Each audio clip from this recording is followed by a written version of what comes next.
Thank you for tuning in.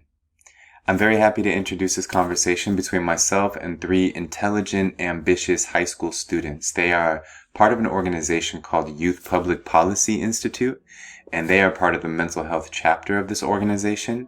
And they reached out to me because I'm a professional in the field of psychology. And so we had a great conversation. They were well prepared. They asked me great questions that really got me thinking. We talked about what I get to do as a professional in psychology. We talked about my own research. We talked about research in general. We discussed stress, motivation, success, self-actualization, and I enjoyed it very much, and I think you will too.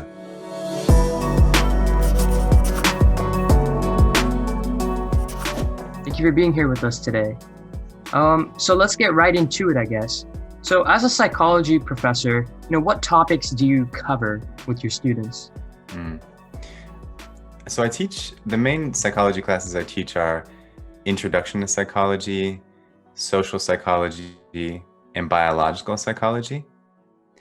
In Introduction to Psychology, you cover a wide variety of topics, including, the history of psychology, research principles in psychology, a little bit about the brain in the intro class, just a very little bit, sensation and perception, conditioning, some of the cognitive faculties, such as memory, also emotions, motivation, and then we also touch lightly on psychological disorders and treatments. So those are some of the classes or course subjects covered in that course. And then in social psychology, we talk all about social dynamics and, the dynamics in relationships, the way in which we perceive each other, stereotypes, prejudice, discrimination, why we hurt each other, why we help each other. And then in biological psychology, we talk a lot about the connections between mental activity and brain activity. And we also talk about genetics and psychoactive substances and addiction, and then the biological sides of the cognitive faculties such as language, memory, rational thinking, even movement. So those are some of the general topics. I know that's many different things, but psychology is very broad. Right. Like you said, I'm also taking a psychology course, and I see that there's a lot of different topics that you incorporate, whether that's with the brain, and then you also learn about researching techniques and methods and ethics, as well as just, cognitive faculties that you were talking about. So there's a Exactly. lot of stuff that you really have to know to be a psychology professor. So I was wondering, how much research, experience, education is required to be where you are today? Hmm. Well, I took my education as far as I could take it. So I ended up getting a PhD in psychology. And yet, if you want to be a professor at the college level, you at least need to get a master's degree, which, as many people may know, is about 2 years after a bachelor's degree. So a bachelor's degree nowadays takes people around 4.5 or 5 years typically. And then the master's degree will be about 2 more years. And then if you do a doctorate level degree, that's usually 3 or 4 more years beyond that. And, to be totally honest and transparent, my graduate education was primarily about refining my skills, my critical thinking skills, my research skills. And then you really get very specific with graduate education. Like the farther you go in education, the more specific it gets. And so my specific expertise that I gained from graduate school was mainly about psychological disorders and treatments. And so I've learned so much since graduating. And the truth is that in order to teach all the classes I teach, I've had to literally read entire textbooks and make sure that I've integrated all the knowledge that I need to have in my mind to be able to teach things seamlessly without feeling like I'm um, totally dependent on a textbook and giving people PowerPoint slides that are just full of information that I can't speak to for myself. So yeah, there's a lot of education that goes into it. And once you graduate from whatever level of education you reach, in a way, honestly, the learning has just begun. There's so much more to learn at that point. Right, I agree. Most of your learning really comes after school through your applications and whatnot, all the things that you're involved in.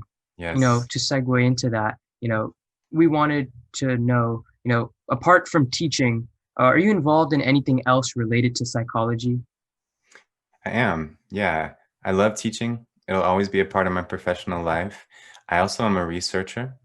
And the main area of research I've been focusing on lately is the topic of transformation or significant psychological change in people. When there's like dramatic changes in the way they think about life, in their habits, in their emotional patterns. And so, like, what factors catalyze those types of changes and what factors support those types of changes. So that's one other way I spend my time professionally is as a researcher. And then I also work in the jail system.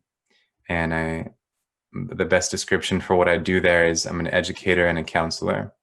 So I meet with people in jail, sometimes one-on-one, most often in a small group type of setting. And the framework around what I do in there is basically I offer a class called personal development. And so people, the people who want to join me in that class and we get, really personal and really deep into that moment that they're at in their life. Many people in there are in at a rock bottom and they're really motivated to change their lifestyle or to overcome their addiction or to overcome lifelong habits or to shed bad toxic relationships. So there's all these changes that people are trying to make, and I have the honor to support people in that within the jail so that by the time they get out, they're prepared to live differently. Yeah, I kind of want to ask a question because that's pretty interesting how you like to go to jail and like counsel them. So like, do you like is there like a kind of like a one thing led to another? Meaning like first you wanted to research the transformation of events, and then like people that were in jail were kind of like a good example of that, or Mm, like is there like a relationship between the two and why you do it? That makes it's a sense. great question. And the jail work actually came first. So I could see someone getting into the jail because they're interested in transformation and the way people change. But for me, it was actually the jail work that came first. And more, what's happening is that colleges, and especially community colleges, one of which I work at called Gavilan College, are recognizing the need to serve people who are in jail. And so they're starting to offer classes to people while they're in jail and then kind of help lay a path in front of them for higher education.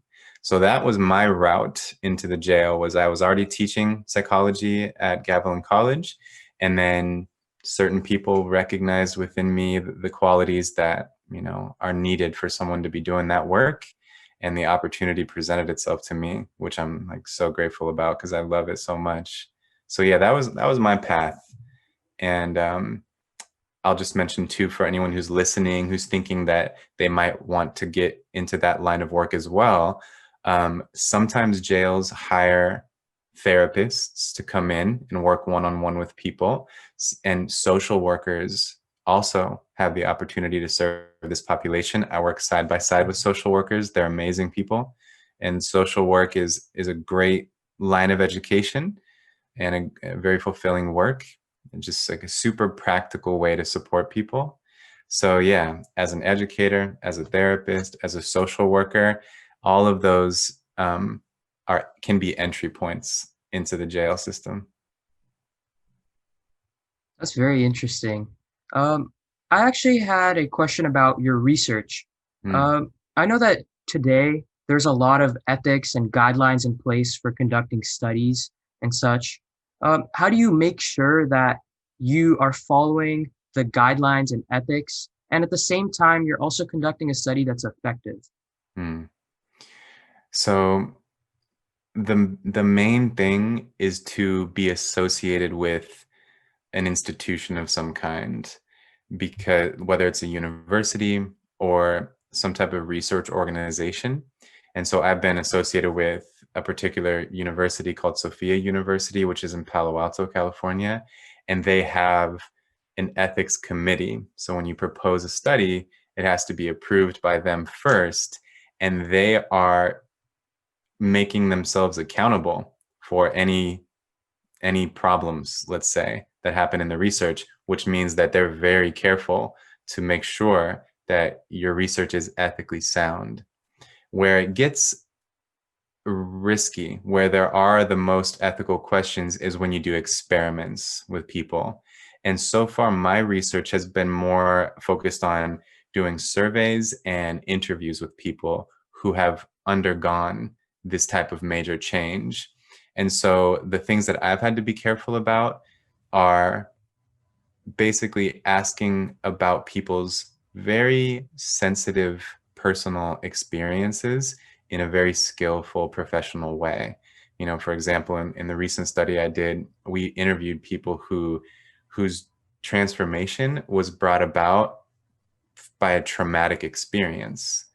And so we interviewed them about this traumatic experience, which meant that we knew going into it, it was possible that we would be potentially leading people to remember some of the most scary images in their memory, and that they could even be re-traumatized by that.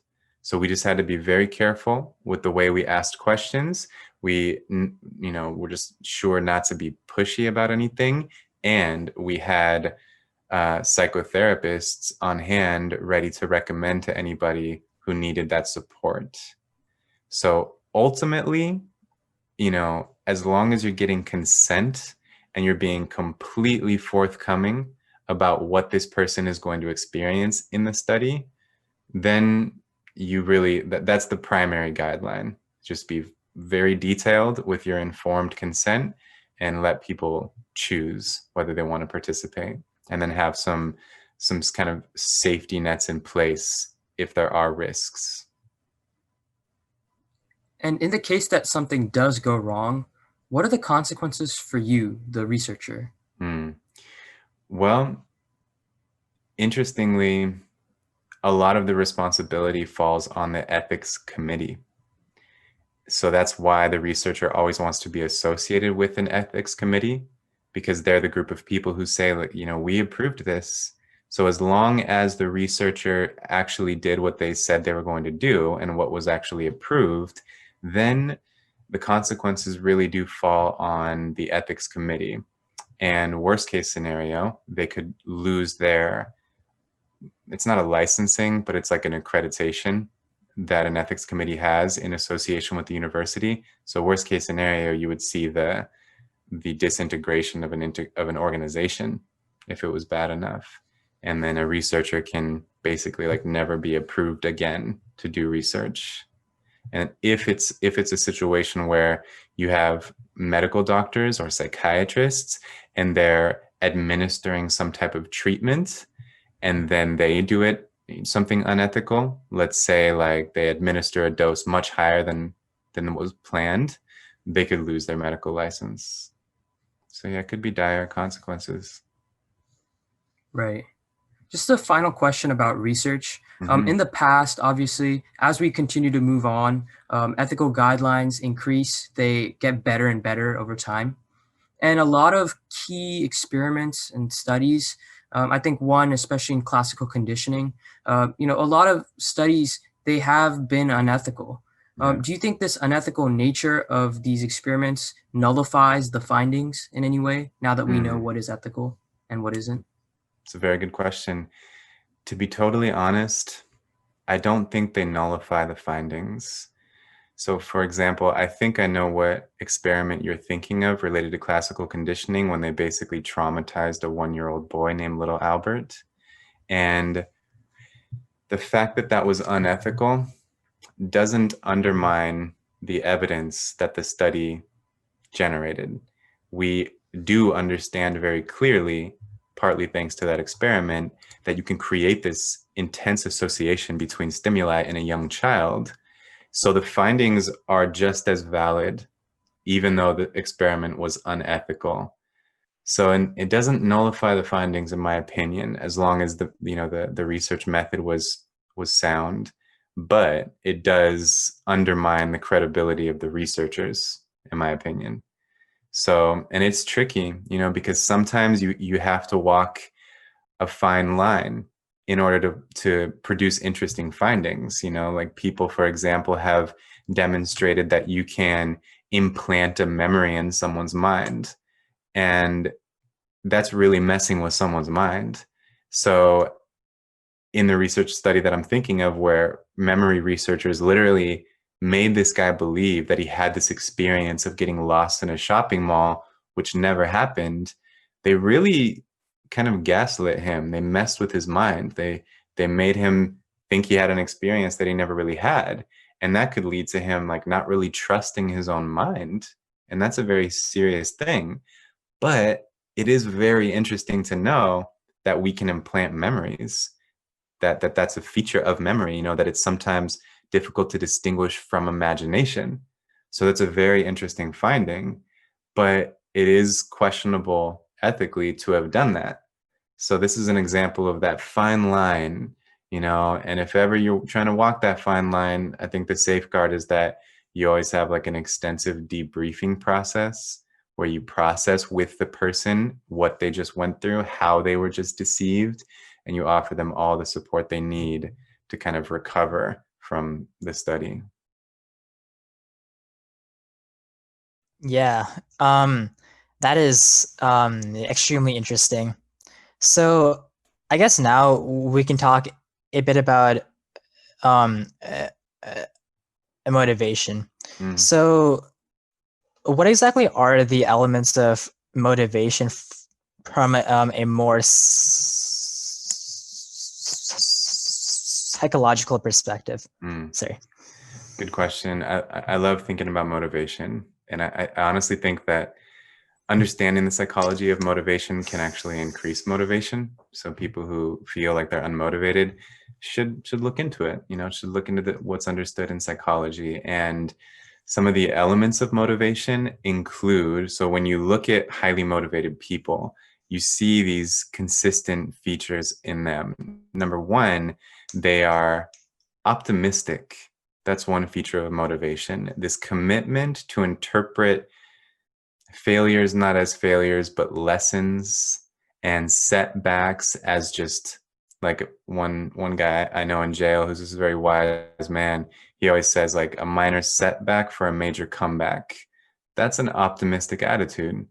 And that keeps people motivated. Of course, I know this is self-evident. Whenever we think pessimistically, it's kind of a buzzkill. It kind of extinguishes our fire for something when we allow our mind to go down this train of thought that is very negative, where we're predicting bad outcomes. So optimism is one thing. Personal drive is another. We always have to get to the point where if we're truly motivated, we can't be depending on someone else to try and motivate us. The person, let's say an Olympic athlete, can't always depend on their coach to like get them up to go train. That has to be integrated within. So the source of motivation has to be internalized. That's another big factor. And then initiative is another big one. An initiative is basically your readiness to act, your willingness to act immediately, and not just think about your goals, but actually do something toward those goals, even if the action is relatively insignificant. But it's to basically not just stand in place, but to start walking toward your goal. And there's this quote that like sticks in my memory, which I like to share with my students. So if any of them listen to this video, they'll remember it. There was this philosopher by the name of Alan Watts, and he said something that I think is the perfect explanation for initiative. Someone once asked him if he had any advice for aspiring writers, because he's written a lot of books. And his answer was, stop aspiring and start writing. And just that right there is kind of really hits you. Stop thinking about it so much. Just start acting on it. So many of our aspirations can already be actions. And he went on to say this very eloquent quote, which was, so stop aspiring and start writing, right? Like you're a damn death row inmate and the governor's out of the country and there's no chance for a pardon, right? Like you're clinging to the edge of a cliff, white knuckles on your last breath, and you have just one more thing to say. Like you're a bird flying over us and you can see everything. And for God's sake, tell us something that will save us from ourselves. Take a deep breath. Tell us your deepest, darkest secret so that we can wipe our brow and know we're not alone, right? Like you have a message from the king. That's the whole quote. And I just think about that often, to have this sense of urgency toward accomplishing whatever it is we want to accomplish. Yeah, for sure. I guess on the topic of urgency, I think for most people, it can be hard to get that drive, right? Because oftentimes I think whenever we get overwhelmed by task, we tend to just like give up or procrastinate on it. And I guess I was just wondering, like, how exactly does the brain react to that? So there's a couple of things that come to my mind in response to that. One is most people expect motivation to lead to action. And sometimes it works like that, but we tend to overlook the way that action can lead to motivation. If you kind of just, in a way, force yourself to do something, let's say a person is motivated to get physically fit. If they just wait around for the spirit to move them, for the motivation to just arise, to go exercise, it might not ever happen. But if they just do it regardless of whether they want to, if they just kind of make themselves do it, action can ignite motivation. It builds momentum. It makes you feel proud of yourself that you did it. So that's, I think, really important for when people are just thinking through this, like how do I get myself to do something? How do I feel more motivated? Sometimes you just do it and then the motivation follows. And then it's a nice, healthy cycle of action, motivation, and they both build, and then the momentum leads to new habits. Regarding how the brain reacts to this, so even in what I just said, make yourself do something, we are starting to talk about discipline and self-control.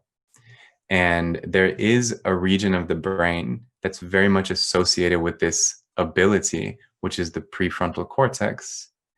And the prefrontal cortex, it houses many functions, including rational thinking, impulse control, so like not doing what you feel like doing or not saying what you feel like saying, foresight, being able to predict the consequences of your actions, and emotion regulation.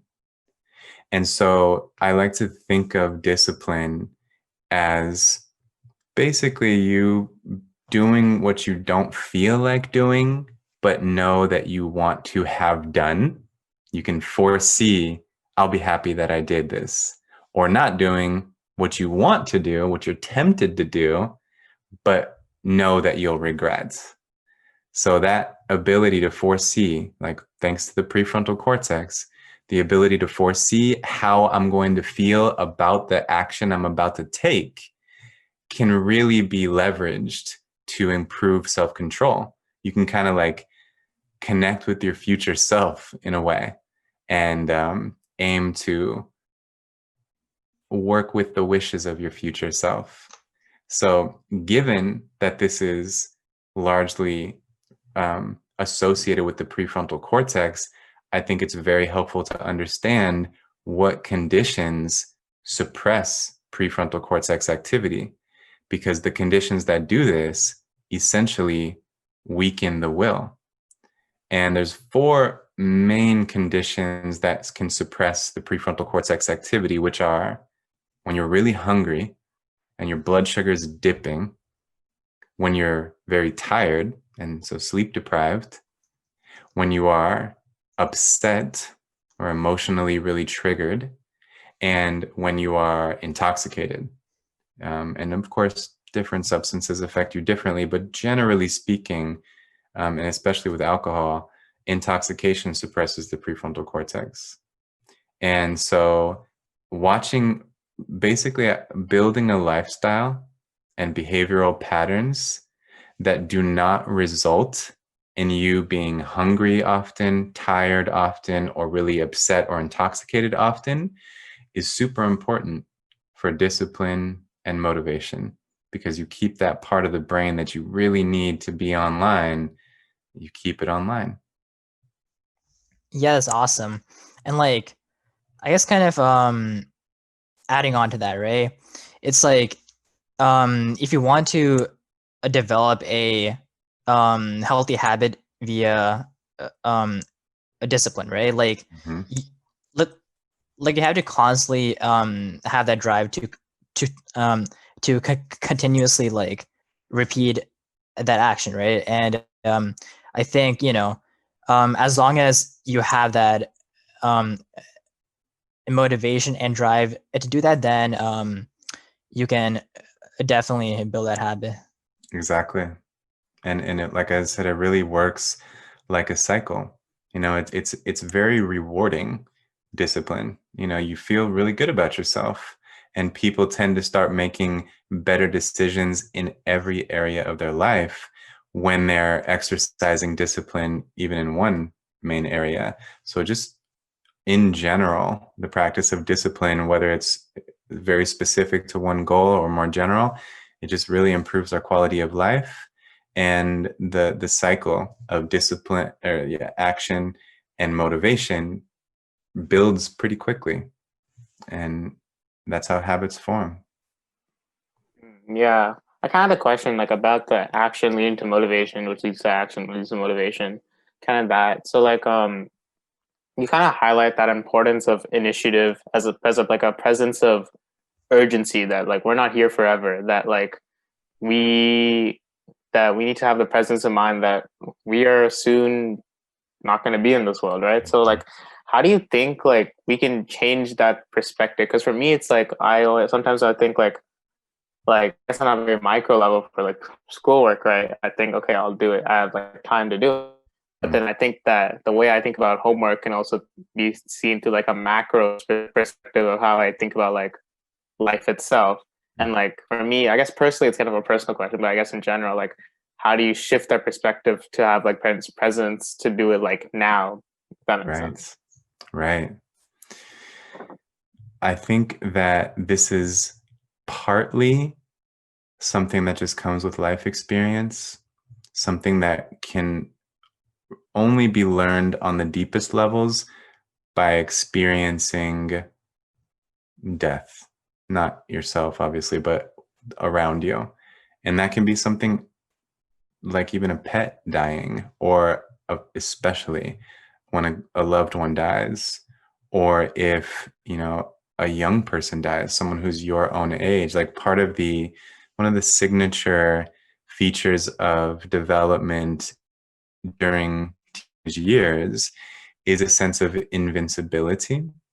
And that easily translates as like, you know, my own death being like the farthest thing from my mind. And often many teenagers will act in ways that show that they think they can defy death. And so they'll take crazy risks and stuff like that.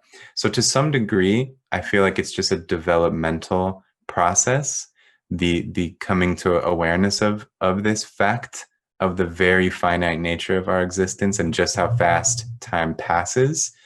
So that's part of it. But I think even already now, you can simply make it a point of reflection. And I know that can sound like, why would I want to think about that? Why would I want to think about death? Why would I want to think about the limited amount of time I have left? But what everyone tends to find is that if you kind of think about it in the right way, it's very life enhancing, and it brings about that urgency. And so whether it's the end of your life or just simply the end of an experience that you're having, even let's say high school, you can foresee the end. It's coming very soon. And so just to keep that in mind and let the awareness of the near end affect the way you engage with the process. And I think it just reminds you that it's precious because it's soon going to be over. It's very limited amount of time you have left. And so this is your one chance to get the most out of it. So yeah, whether it's just life in general or a specific stage you're in or an experience you're having, just being aware of the end of it, I think enhances the process of it. Yeah. I guess on that note, re- regarding the topic of urgency, right? Like personally, I oftentimes experience a motivational high. It's like I just want to work. Because I know that this is a period of time where I'm going to be the most productive, right? So I'm going to want to make the most out of it. Is there like an explanation for that? I can relate, first of all, and I can relate to the opposite of that too. And I think this is somewhat personal. I'm not necessarily drawing on like the general consensus in psychology, but personally, I embrace I almost think of it like the inhale and the exhale of productivity, where I would describe the inhale as with the word receptivity and the exhale with the word productivity. And I think that with any endeavor, whether it's for work, school, or just a creative endeavor, there's something to the inhale where you really withdraw from the process. You take a break, you relax, you take your mind off of it. And often it's in those moments that you're receptive to insight or some really good idea that you can apply. And then, like you said, comes the motivational high. And I think it's healthy to just go, I mean, again, speaking personally, to go full force, to dive in, to be super productive, to stay up a little bit too late, to type so many words or whatever it is you're doing, and just be super productive, but then take a nice equal opposite dynamic here of like inhaling and relaxing and decompressing. And that's how I think we can actually sustain those motivational highs. When a person, because as you may know, like as you do know, the motivational highs are definitely an expenditure of energy. We're definitely like using our energy stores when we're super productive. And we can sustain that if and only if we also are replenishing those stores with a nice equal opposite inhale, receptivity, decompression, and relaxation. So yeah, ride those highs and just make sure that you're sustaining them by also inhaling and being receptive and relaxed. Yeah. Actually, I had a question kind of, well, you said previously, like the question before, you said talked about how like a death or something can make you have that like presence of mind that like our life is coming like to an end soon. So like, did you find that like within like your transformational studies that like within people, like when that happened, like they gained their presence of mind or they became super successful? I don't know, like something like that. Such a good question. And the answer is yes. I found it, and I was definitely not the first to find this connection. And so there's like literature based on this exact connection, the way that the death of a loved one causes people to change significantly. And what it tends to do is it stops people in their tracks, gets them reflecting on what is really most important to them in life. And once that becomes clear, then you tend to see a much more intentionally channeled motivation, if that makes sense. Like people who really have this presence of mind, they tend not to waste a bunch of time, which doesn't mean that they're always being productive. It just means that they're living in a much more intentional way. And so, yes, that is a strong connection the way that the experience of losing a loved one causes changes in people that can only be described as personal growth. Right. Kind of like a little unrelated. So like, on a more personal note, but I'm sure this applies to everybody, right? So like, um, I guess like sometimes, I guess kind of relates to like, I guess like for me personally, I don't have that presence of like urgency. So like, it even comes down to the point where like one day, like I guess a couple weeks ago, I woke up at like 5 a.m. I did a bunch of work, and then I went to school, and I was like super ahead. I felt really good after it. So then like, I guess like like, but I didn't do it again the next day, or the next day after that, which is like kind of like weird though, because I felt like very good about it, and you would think that I would repeat things that I felt good about, but I didn't. So I'm like, it's like kind of like weird for me, because like every day I'll be like, okay, I'll wake up 5 a.m. and I'll do the same thing again, and then I just don't do it for some reason. And I think it's like and I guess like I'm just saying like a personal example. I'm sure this applies to like every like most high schoolers and this kind of thing. So like, so even though we know it feels good at the end, like why do we not do it anyway? If that makes sense. Yeah, you're right that many people can relate to this who are in high school and beyond. And, you know, there could be many factors, but I would say that sometimes I think it's perfectly okay to embrace that. Embrace the moments when you don't have a super strong impulse to be productive, especially when you were just being extremely productive. And so to not always interpret days or moments when you're like, don't feel like doing much, to not always interpret that as laziness, but maybe interpreting it as like a much needed relaxation that is ultimately contributing to my ability to be productive. Now, this could all easily be used as a way to just, as like an excuse, as a rationalization to justify lazy behavior, because laziness is a real thing, of course.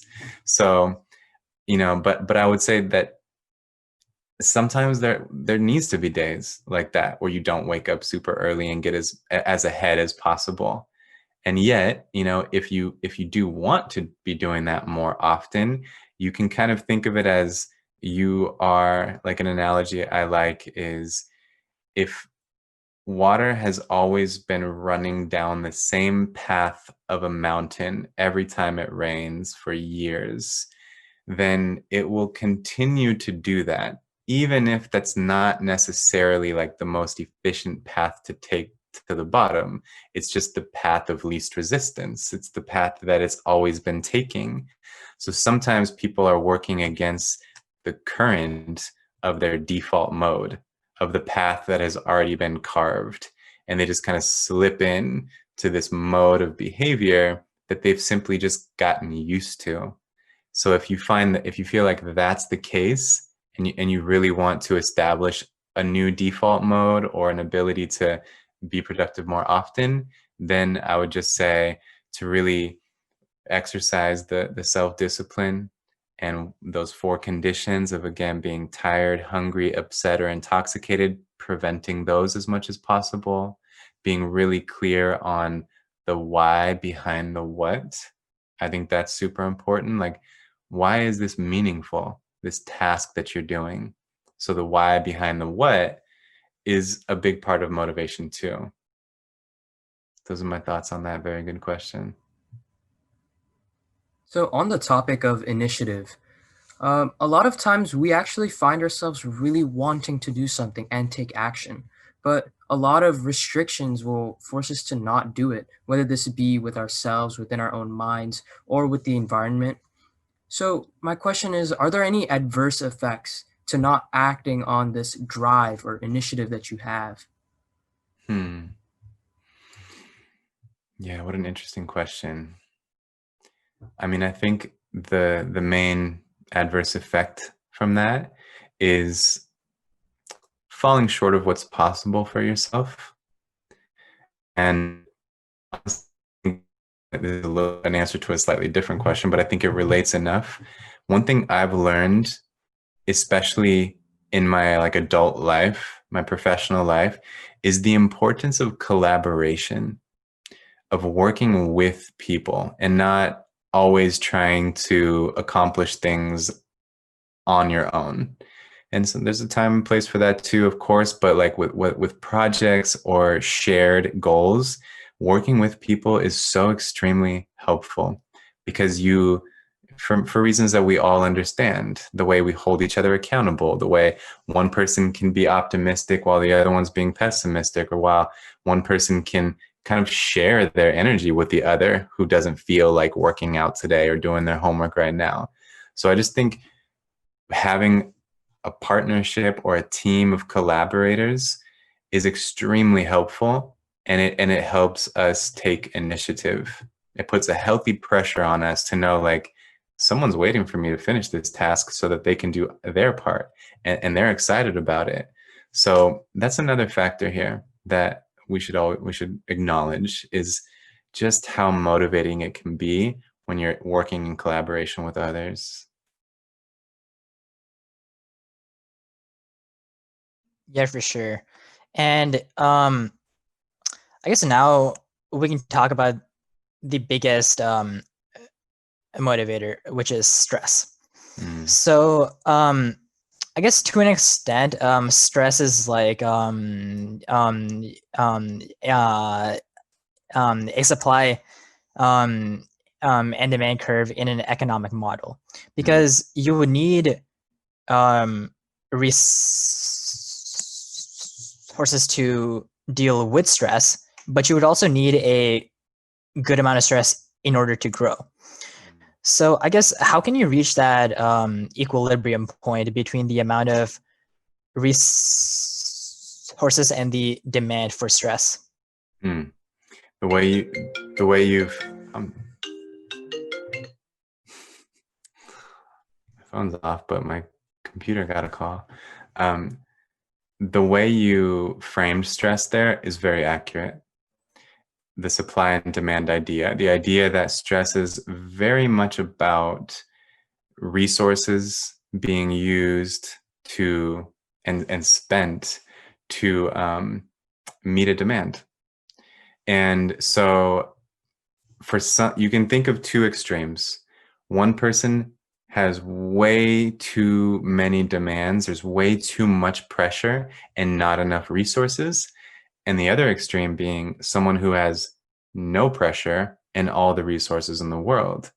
So neither one is ideal, as you're implying, because we need enough resources. So the person who's overwhelmed either needs to reduce the demands or increase the resources, and probably both.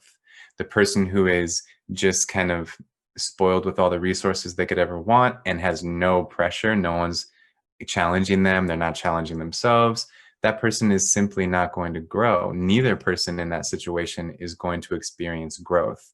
One is going to be experiencing too much ease, and the other one's going to be experiencing too much pressure. So I really think that a good analogy is the way that when you lift weights, there's a precise amount of weight that you can lift. If you have a goal of, let's say, bench pressing something 10 times, there's an exact amount of weight that you can do 10 times. And if you go to that exact amount of weight, that's what will improve your strength most efficiently. So that is the same exact principle that can be applied to handling stress in life.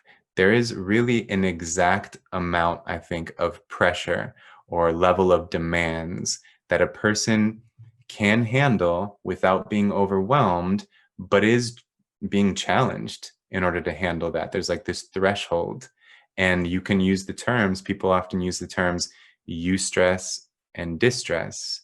And distress is the bad kind. It's when it's overwhelming. Eustress is good stress. It's the type of stress that makes you grow. And the sense that you have when you have just the right amount of challenges is like, I got this. It's challenging. It's going to require the best of me, but I can do it. And the sense that you have when you're experiencing distress is like, this is too much. I can't handle this. And so when that's the case, again, you have to either reduce demands and or increase resources.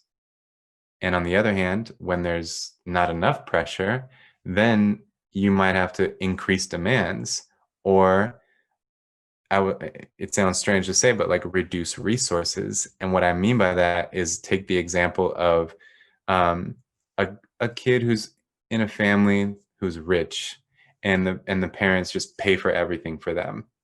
You want to go out? Sure, I got you. You want a car? I'll buy it for you. And they almost put too many resources in the person's life to where the person never has to feel the pressure to draw upon their own resources or to build up their own resources. So in that case, the person supplying all the resources would actually do the individual a favor by putting more pressure on them or not letting them, lean on someone else's resources all the time. Does that make sense? Yeah, it does. 100%. Yeah, so kind of talking about that stress and demand thing, how you're kind of always like, I guess in the same way you're lifting, is like how you're always like working towards like your best. And you can go to the point like, I was actually watching one of your videos, like kind of in preparation for this, and you talked about self-actualization and like kind of like that tree of needs. And then like, so then like kind of like segueing into that, like how do you like, so like let's say you do find that perfect stress and demand, you're constantly pushing yourself in a great way. How do you like is that the same thing as like being successful? Like, is being successful effectively the same as self-actualization? And by like success, I don't necessarily mean like by career or like finances, like just as a whole. Like, is there exactly like a distinguishable difference between the two? And also like just like a quick other one. If you could if there's anything you could do, like what would you do to increase the amount of self-actualized people in our world right now? That makes sense. So yeah, those are my two questions. I love both of those questions. So to the first one, there's definitely a form of success that is not self-actualization, but rather is conformity to other people's idea of success.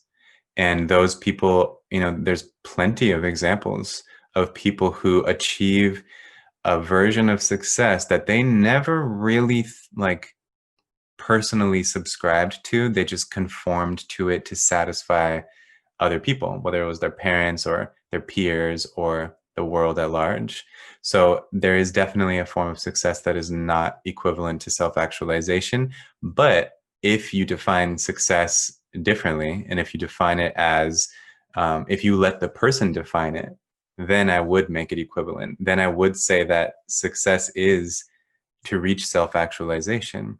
And, for people who might not be familiar with what that concept is, who are listening right now, self-actualization is defined as this ongoing process of actualizing your potentials and your talents and your capacities and fulfilling what you feel like is your mission and accepting your own nature.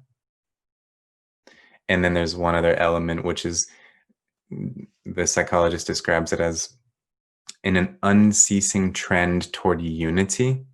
So those four things, which again are actualizing potential, fulfilling your mission in life, whatever you feel like that is in your current phase of life, accepting yourself, and then not being fragmented within yourself, not rejecting anything about yourself, but feeling whole unto yourself. That is what self-actualization is about. And if a person is doing that, they are successful. And sometimes that will also translate to society's idea of success, conventional success, of financial stability, being well known, having a lot of leverage in the world, ranking high in whatever industry you're in. So there's nothing about that is against self-actualization, but as long as it's something that the person has really personally subscribed to, that's their version of fulfilling their destiny, fulfilling their mission.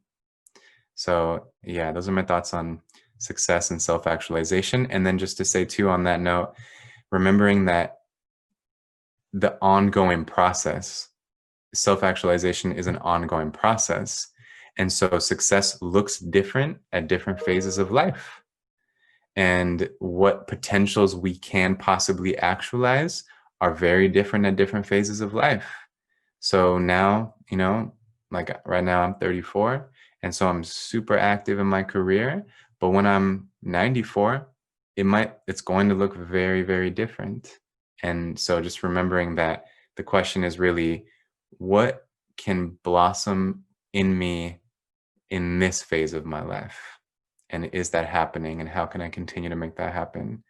And then on the note of how we can make that happen for more people, there's a lot I would say about this. And not everyone agrees with this idea, but I do see value in some type of universal basic income. And again, I'm aware that some people are like, what? Are you a socialist or something? But not at all. Like, I think Andrew Yang is the most articulate proponent of this. And the way he describes it is, if you were to provide what he calls a freedom dividend, or $1,000 a month to every US adult, you would basically just stimulate capitalism. It would be like capitalism that doesn't start at zero.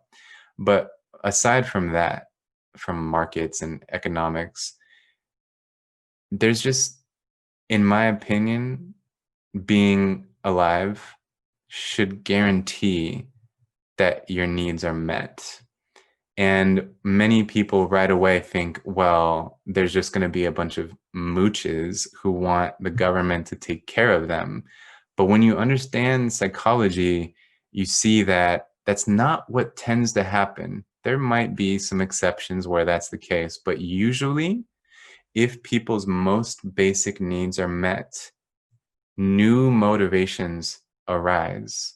You see much less addiction. You see much less criminal behavior, and you see much more productivity and participation in society when people are not desperate and in poverty. So that's something I feel very passionate about, is the earth is not resource depleted. There is enough for everybody. So the fact that people don't have access to resources is not because the planet is running dry on them. It's because of the way we've built our society. So if we were to just give a very, very basic level of needs being met for everybody, I think that's the first step in promoting self-actualization in more people.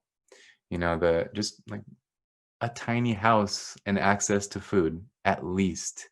And then safety, that's the next one. Just making sure that we don't create environments where there's just crime everywhere and violence everywhere, which is very much exaggerated by poverty and desperation. So taking care of that on a societal level, I think, will work wonders. And then one more big thing is promoting connection between people, creating more opportunities for people to form relationships with each other. I'm sure you have a sense, everyone gets it, that so many people in the world feel isolated and lonely, and they don't feel seen. And so that is a very basic need. Like, in this hierarchy of needs, it's the need for love and belonging. And so we've definitely, obviously, shifted away from what was once natural for people, which was to live in community. And so I'm not saying that everyone shouldn't live in their own apartment or their own house. Boundaries like that are healthy, but just to create more opportunities for connection that happen spontaneously.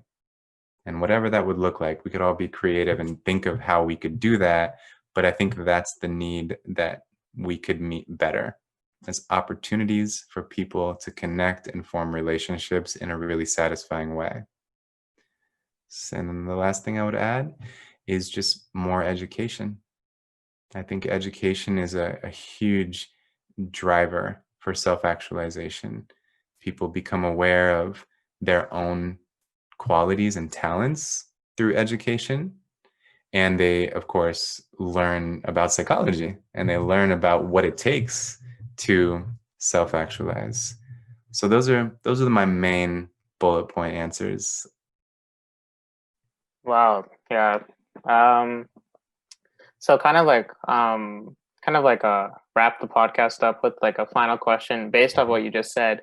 So is what kind of like you're saying, like kind of like self-actualization can be kind of said like as kind of like our potential, like that's our potential. So kind of does like kind of like our, do you think our capitalistic society kind of wastes a lot more potential than gain? And also like, do you think of allowing our potential to even go to waste in the first place is an inherently like unethical thing to do? That makes sense. And like, I guess like a lot of questions, but does like a socialist society, which would mitigate the people who are in poverty, allow them to fulfill this full potential to go into self-actualization, as you said before? So like what are your thoughts on like that? So it's an interesting idea whether wasting potential is unethical. I like that. That's thought-provoking to me. I haven't exactly thought about it in that way, but there's something to that. Yeah. And I do think that much potential is being wasted. Even, yeah, just because of this, because of the fact that some of the things that make tremendous amounts of money are meaningless. They really don't matter that much. So when you have brilliant minds investing all of their time and energy into like making people buy more beer, for example, that's arguably maybe not the best application of a brilliant mind when there are so many other issues that matter much more than how do I get people to buy more six packs, as one example. So I do think because you know, the capitalistic market not just capitalizes on like what people need and desire, but it literally conditions people to think they need and desire something. And they condition people to think that they need and desire things that are ultimately not satisfying. So when people finally do make enough money to buy that car that they've been conditioned to buy, they just have this initially subtle but eventually very significant sense of like, this didn't make me as happy as I thought it was going to make me. And it's like nothing wrong with buying cool cars. That's all good. I think people should if they want to. Absolutely. Just as long as there's no misleading promises that that's going to give you a deep sense of fulfillment in life. So yeah. And then regarding like a socialist society, sometimes I think that there will always be big disparities between rich and poor people. That will, I think, always be the case. And I think that's okay to some degree. In my opinion, the problem is the degree to which there's a disparity. There's people who have forever money, like money ain't a thing at all for the next 10 generations. And then there's people who have less than zero. And so if like this is the ceiling of access to resources and this is the floor, my personal, what I advocate is that we just do this. Just a little bit of a heightening of the floor and a little bit of the lowering of the ceiling. And that will still lead to like significant disparity between the people who work hard and earn a very lavish livelihood, which is cool.